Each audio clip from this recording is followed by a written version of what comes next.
me just ask you plainly, have you ever lied about your race? No, because never have I been asked, "Are you human or not human?" Right? So, So yeah, those words race, like, race as a construct again as a fluid understanding. So I would say no. do you feel you've been deceptive at all? I really feel like there have been moments of some level of creative nonfiction where in order to again survive or protect people that I love, I have kind of had to explain or justify some of the timeline and logistics of my life in a way that made sense to others. So I've tried to find words that have been able to communicate my reality to people that I'm talking to, understanding what their perceptions of the definition of race, culture, and ethnicity might be. But just as a human being, you know when someone asks you, are you black? Are you African American? You know exactly what they're asking you. And for you to say yes, is that an honest answer, knowing what their question is? When somebody asks, "Are you black?" which I actually don't get asked very often, until recently, since a few days ago, then I say, "Yeah, I do. I am black, and this is why." And hopefully I can explain a little bit more as far as that. A lie is a lie is a lie. You all remember her, Rachel Dolezal. She is the white woman who claims that she is black. Society said, "Show us the facts." When she couldn't, they torched her fantasy world and told her no, she could not be a black wannabe. So what's missing? The bloodline. She's Caucasian. The history, and in most ways, the black experience. And how about just the plain old truth? The truth of the matter is that she lied and benefited from the lie because she could get away with it and did it for years. Yet, we have a group of people who say they are the direct descendants of another group of people, and even though the Bible, DNA, historical books, old paintings, and geography is showing that they are not those people, in this case, the world says, "We believe you. No need to show us the facts." Why? Is this a double standard? Of course, we know that it exists because a man could wake up today and say that he believes that he's a woman, and the world would accept it and applaud it. What would we have to go on other than his statement that he believes or feels like he is a woman? Double standard? I would say so. She believes she's black or feels like she's black. So this is part 3 of the series, Prove Your Hebrew Identity. We will continue to examine the facts using the Bible, historical accounts, and quotes to prove that black people or so-called African Americans were lied to about their true history. We want you to be confident in proving your Hebrew identity. So we know who the world is saying the true people of the book are, but can we prove otherwise? That's what this series is all about. We want to show the evidence about who the original Israelites were. And we should know who they are because there are many prophecies concerning them in the last days. Let's check out this quote by Professor Alfred Bodenheimer in 2011. He says the study shows British rabbis were already aware in the 1840s that there might be descendants of the 10 tribes in the Niger Delta or the Niger Delta. That was even before the process of the Jewish acceptance of Beta Israel began. Evidently, though, the Igbos, who today number 20 to 30 million people, would be political and demographic dynamite. So apparently, there are those who conspired to keep the truth hidden. Did the Bible say this would happen? Actually, it does. Check out these verses from Psalm 83, 2 through 4.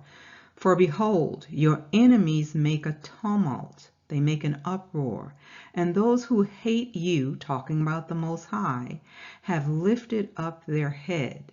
They have taken crafty counsel against your people and consulted together against your sheltered one. Other translations say your hidden ones. It says, they have said, come and let us cut them off from being a nation, that the name of Israel may be remembered no more. So, there are those who are purposely creating confusion, purposely trying to say the evidence doesn't say what it's saying. So for those following these types of channels, you already know that the censorship is hot and heavy. But in order to continue with this series, I'm going to have to touch on some key points today about a particular group. So I will use the name as little as possible. So I need you to help me out a bit and just use your eyes. Read some of the words or phrases that I point out. All right, so let's keep going. Normally, when you hear this word, these are the images that come to mind because the world believes that they are descended from the children of Israel. I want you to keep this verse in mind as we go through this.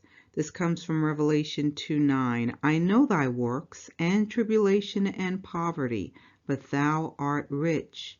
And I know the blasphemy of them that say they are Jews and are not, but are the synagogue of Satan. All right, so I want to share some information from some articles before I get started with the sources showing who the people are. This comes from theconversation.com.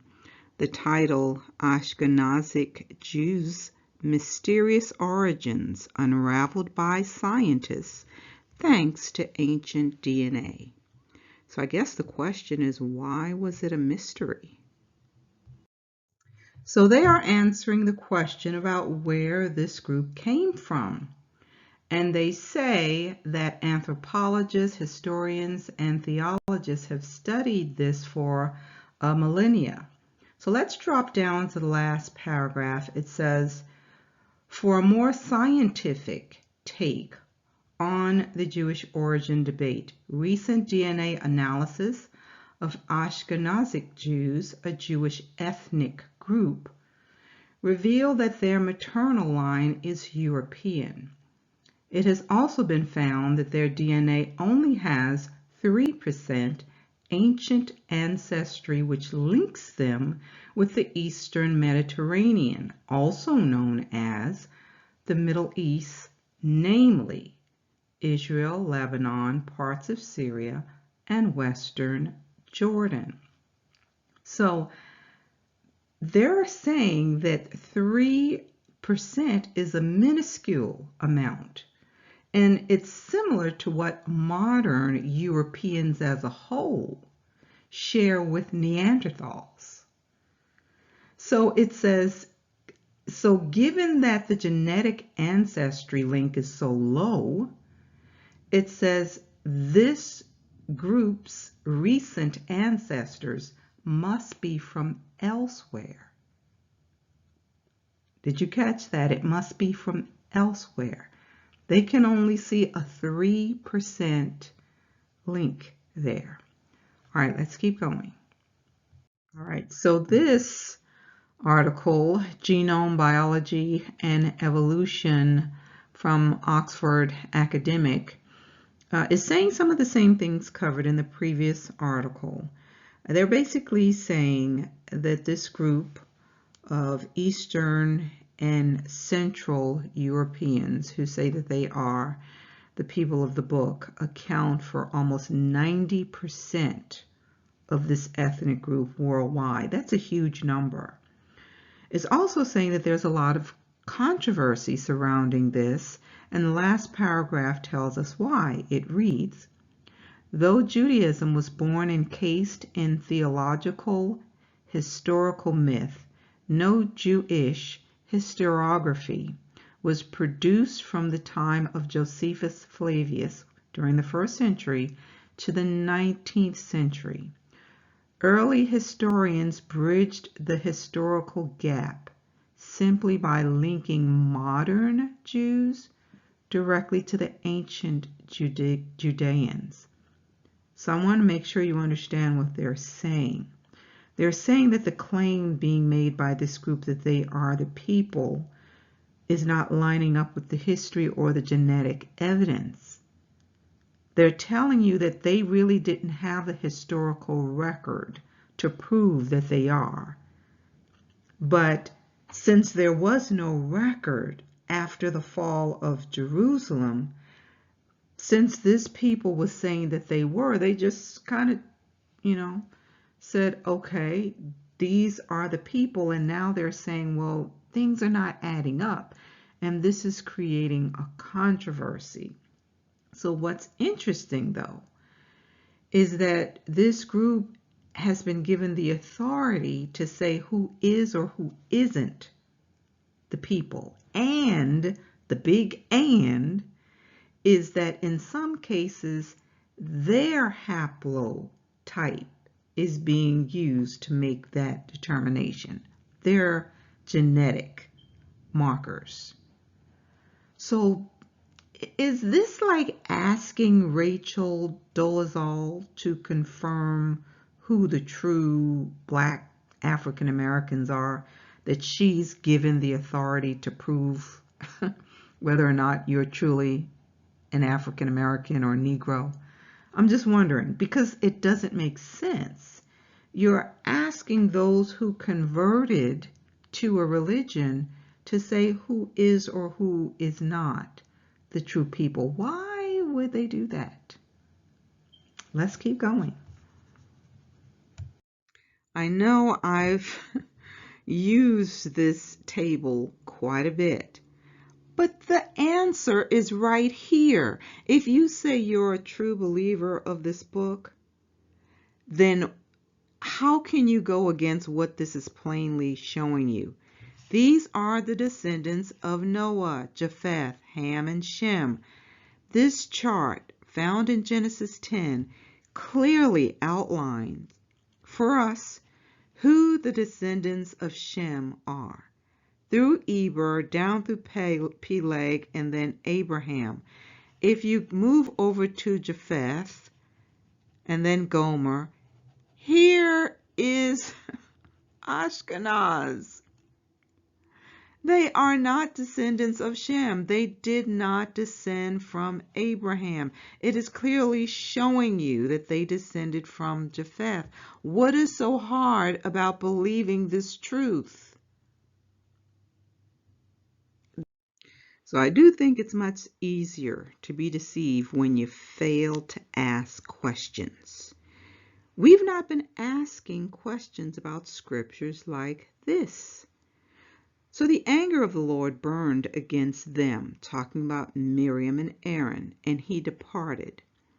As the cloud lifted from above the tent, suddenly Miriam became leprous, white as snow. If she was already white, would that be something to be amazed by? She's already white. So her skin color could not have been white. It says, Aaron turned toward her and saw that she was leprous, and said to Moses, my Lord, please do not hold against us this sin we have so foolishly committed. So Aaron is admitting that they sinned, and we see the result of what happened. Her skin turned white as snow. We have many instances in the Bible where people sinned and their skin turned white. You do not have any examples of people sinning and the skin turning black. Yet, that is what the religious scholars said. Because of sin, Cain turned black. Ham turned black, even though we've proven that's a lie, because Ham was not cursed. Canaan was cursed. Why are we not questioning this scripture? Or scriptures like this from Exodus 4:6. Furthermore, the Lord said to Moses, "Put your hand inside your cloak." So he put his hand inside his cloak, and when he took it out, his hand was leprous, white as snow. If his hand was already white, why would the scripture be making a distinction here? His skin color could not have been white. We've seen these scriptures, but it just went over our heads. We knew something wasn't quite right, but the pastors, teachers, evangelists, they didn't really shed light on these things, so we just let it go. We just ignored the nagging questions in the back of our minds. Let's keep going. All right, so this is another one that's often overlooked or not talked about from 2 Kings 5:27, and it's the curse of Gehazi. My mother actually reminded me about this one not long ago. But if you know the story from 2 Kings 5:27, Naaman came to be healed of leprosy. He came to the prophet Elisha, and he wanted to pay the prophet afterwards, after he was healed, and Elisha wouldn't take it. So his deceptive servant, Gehazi, tried to get Naaman to give him the money secretly, not knowing that the Most High would reveal it to Elisha. And when he came back, this is what Elisha said to him. He said, "Therefore the leprosy of Naaman will cling to you and your descendants forever." You and your descendants. And it says, "And Gehazi left his presence. He was leprous, as white as snow." He was white as snow. This was a skin condition where it caused the skin to turn white. But the theologians tried to make us believe that, leprosy was some type of, they were deformed somehow. No, it's telling us it caused the skin to turn white as snow. Why can't we just believe the scriptures? Let's keep going. Now let's look at some of our sources. This one comes from M. Maltbrun. This was written in 1825, and the title is Universal Geography, or a description of all the parts of the world. Now, I shared this source with you before, but there are some other things I want to pull out of this one because it will tie into something else that I want to show you.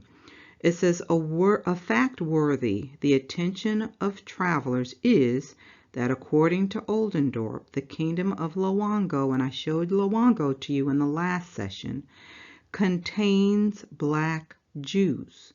Scattered throughout the country, they are despised by the Negroes, so separating them from the other Africans, who do not even deign to eat with them. It says they are occupied in trade and keep the Sabbath so strictly that they do not even converse on that day. All right, I want to drop down. It says, Bruns considers them the descendants of the Falashes of Habesh or Abyssinia, and Sprengel wishes them to be considered as the descendants of Portuguese Jews, who, having quitted their country, are no longer afraid to profess openly the religion of their fathers.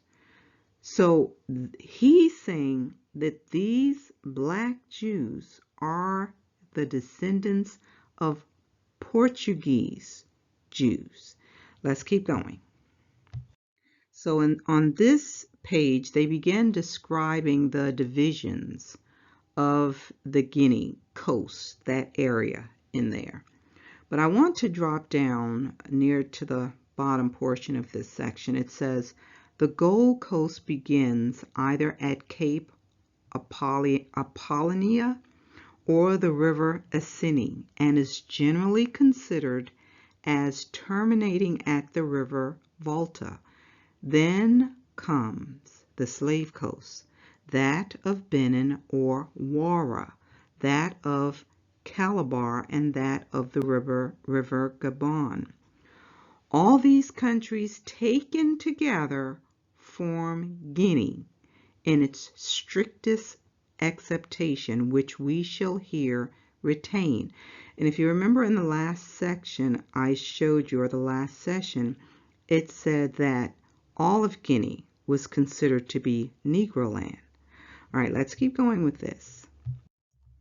All right, so what I want to get to is on pages 230 and 231, because they begin describing the area and then the productions, what they produced in those areas. And then they begin talking about the inhabitants on the bottom or the last section of page 230. So I'll start there on page 230. It says the articles for which Europeans hitherto visited it are, and it talks about the peppers, the redwood, and ivory. But it says the inhabitants are skillful and intrepid rowers and bid defiance to Europeans. The Negroes on the banks of the river Missouri speak a corrupt dialect of Portuguese and acknowledge themselves vassals to Portugal, but are not, as some have supposed, Europeans changed to Negroes by the power of the climate. So two things going on here. There are several books where they have identified Jews living in Luango, but they didn't want to believe that these people could be Jews. So they were saying that somehow these people were white and somehow they changed to black because of the climate. The other thing is, this proves the earlier source that says these people were taken from Portugal. They came from Portugal and they were placed here in West Africa. Now, I don't know if you all have seen any of the videos by Benaya. You want to check those out. I'm not going to really dig too deep into that because he's done a great job of showing the connection between the Portuguese Jews. Those were people of color. They were Negroes, and they were banished from Portugal and sent to West Africa by the king there. So go back and look at his series, Hidden Hebrews, if you have not seen it. He's done a great job. But I wanted to point this out, that these are the people that we're talking about. Some of our people, they ran out of Jerusalem when it was sacked by Rome, and they ran into Africa and migrated down into the interior. But some of them, they were banished to this area in Luango by the Portuguese, and numerous resources show that these people were black Jews. They were black people. And on the last map that I showed you in the last session, it showed on the map, it says Jews live here. Where they get that information from? They've known this. So yeah, this is a really good source to help us put the pieces of the puzzle together. Let's keep going. So this is another part that you don't want to miss. It goes on to say, it's continuing to talk about the inhabitants in the area. It says, to the east of Huldah is the kingdom of Casina. The king of Timbuktu, whose name was Abu Abrahima, was considered as rich, and his wives and concubines were dressed in silk. The kingdom of Huldah is of greater importance. To the south of the Niger, or the Niger, are the kingdoms, or rather districts, of Gato, to the west of which are Bayadu and Menina. The inhabitants of the latter have the character of being cannibals. So see, this is who they were trying to say we were. It says, with these particulars are naturally connected those of Mr. Jackson, obtained from oral communications given by some inhabitants of Timbuktu. 15 days' journey east from this city is found a vast lake called Bahar Sudan, or the Sea of Sudan, on the banks of which there lives a white nation, which in language imitates, like the English, the whistling of birds, ride saddled horses, and use spurs. So these are the people, these white people, supposedly white people that they say lived in this area. These are the people they were trying to say were the white Jews, or the Jews who lived in this area.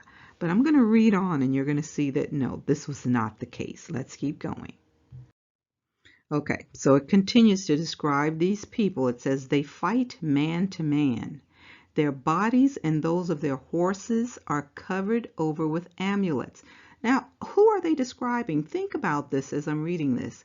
These people have decked vessels, 40 cubits in length and 8 in breadth, built of boards which are united by twisted cords. All right, let me go down. It says, these white people sail as far as Timbuktu.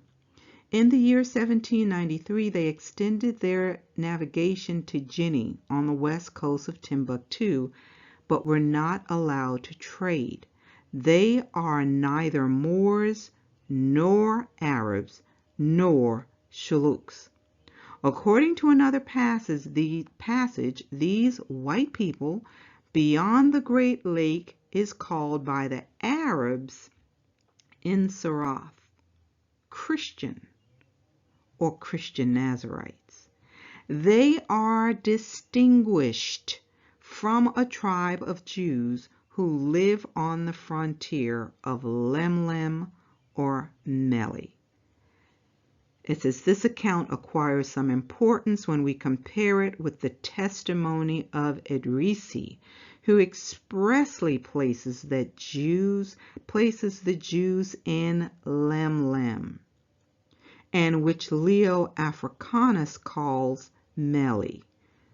So you're going to see some sources where it will show that there are Jews living in Africa or Lemlem, and they're going to say these were white Jews.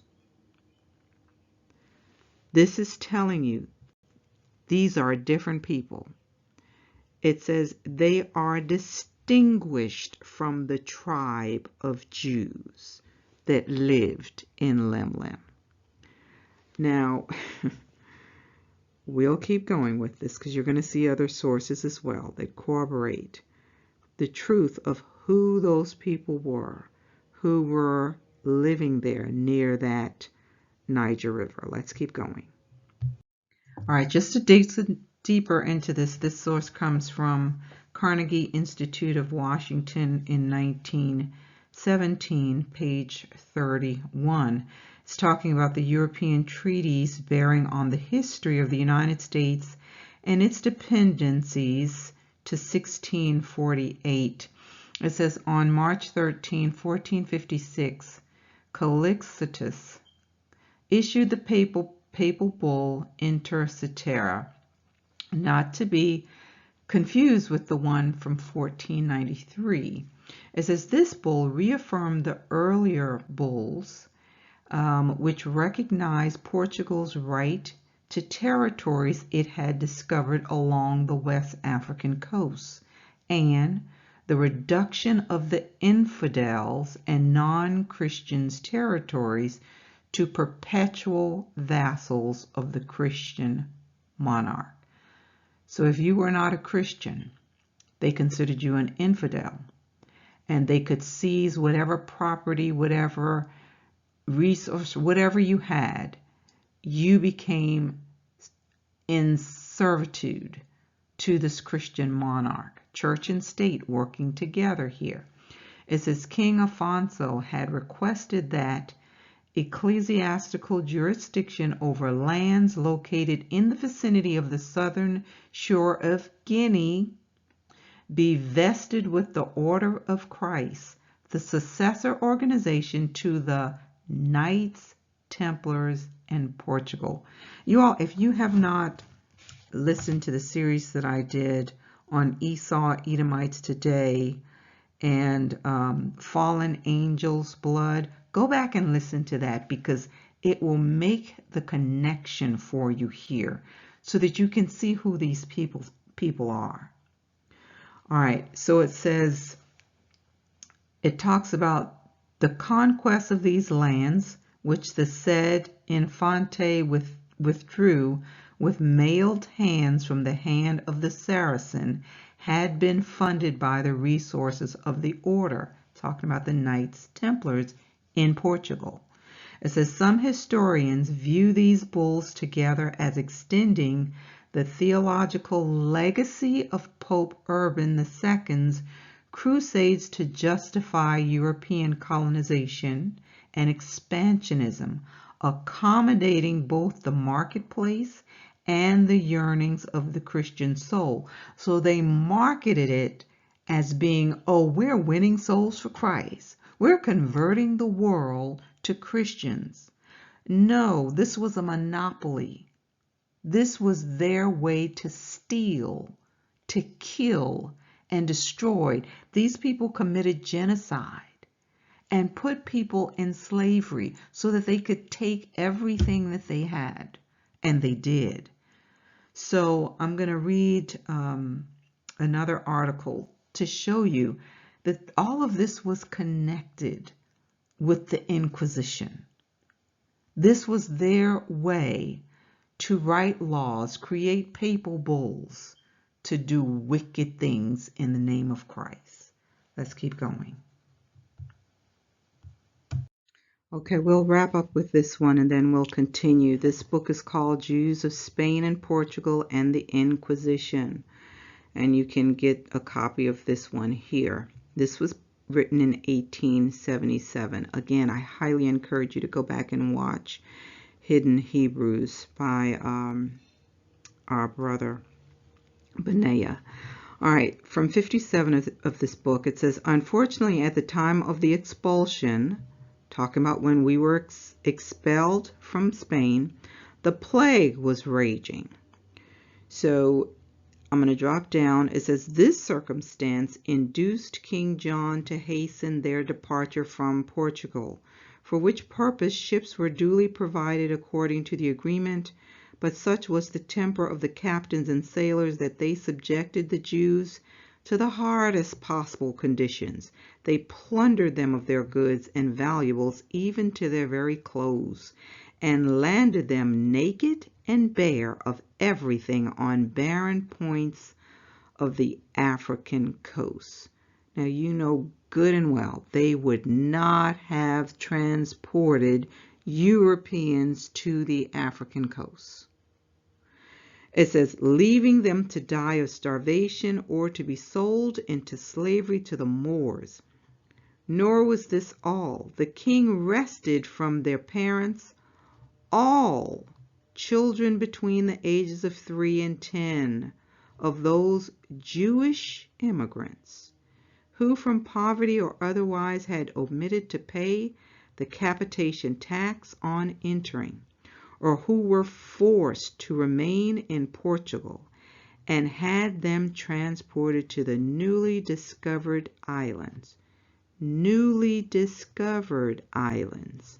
of St. Thomas. St. Thomas, who was living in this area? People of color. People of color. All right, let's keep going. Well, the tides are changing, as I said, and we are going to keep uncovering the truth. We have to start asking the right questions. The Bible is proving what we're saying. The DNA, the old books, the geography, all of these things are breadcrumbs. So it's up to us to get rid of the lies handed to us that erased our heritage. What's sad is there are some of our pastors who are beginning to hear and to listen to what we're saying. And instead of doing the research, they go to the very ones who are perpetrating the lie to debunk the truth. Of course, it's not in their best interest for us to know who we are, because they know when we wake up as a people, they know that there's a judgment coming. The scriptures do not lie. The day of the Lord is about the judgment of those nations that took his people into captivity. But you, Israel, Judah, you need to be ready for that as well. Don't rely on heritage. You must repent. You need salvation. That is who Messiah is. It's why he came. Yeshua came to bring salvation.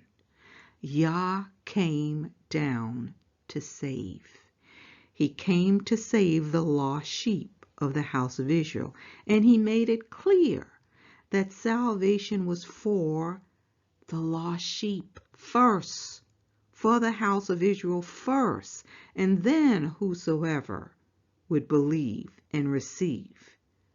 So don't you miss out on what was meant for you. So hang in there as we continue with this series, Prove Your Hebrew Identity, because we want you to boldly and confidently know how to share this truth. We want you to be able to prove your Hebrew identity. Shalom, everyone.